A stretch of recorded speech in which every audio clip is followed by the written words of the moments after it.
నేను మీ బుద్ధి పెట్టాను.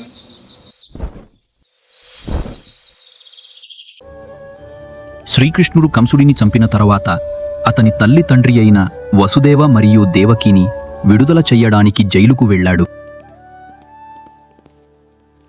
అప్పుడు దేవకీమాత బాధతో కృష్ణుడి వద్దకు వెళ్ళి ఇలా అంటుంది, కృష్ణ, నువ్వే దేవుడివి, నీకు దైవిక శక్తులు ఉన్నాయి.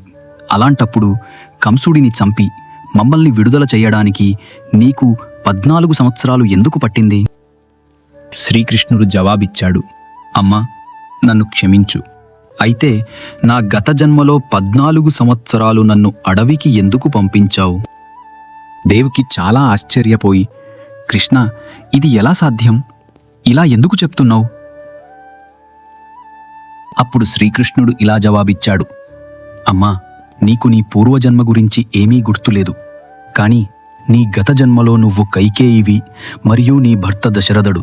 ఆ జన్మలో నువ్వు రాముడిని అయిన నన్ను 14 సంవత్సరాలు అరణ్యవాసం చెయ్యటానికి కారణమయ్యావు.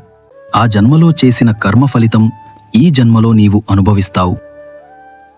దేవ్కి చాలా ఆశ్చర్యంగా మరియు ఆసక్తిగా అడిగింది, ఇప్పుడు కౌసల్య ఎవరు అని. దేవకీ ప్రశ్నకు సమాధానంగా శ్రీకృష్ణుడు ఇలా అన్నాడు, యశోద అప్పటి కౌసల్య. 14 సంవత్సరాల తల్లి ప్రేమను ఆమె తన చివరి జన్మలో కోల్పోయింది.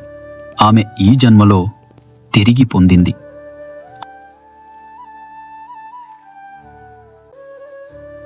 ప్రతి ఒక్కరూ తమ కర్మఫలాలను భరించాలి. దేవుళ్ళు కూడా దాని నుండి తప్పించుకోలేరు. మనిషి చేసే ప్రతి చర్యకు తప్పనిసరిగా ఫలితముంటుందని చెప్పే సత్యం. మంచి కర్మ ఫలితంగా శాంతి, సంతోషం వస్తాయి.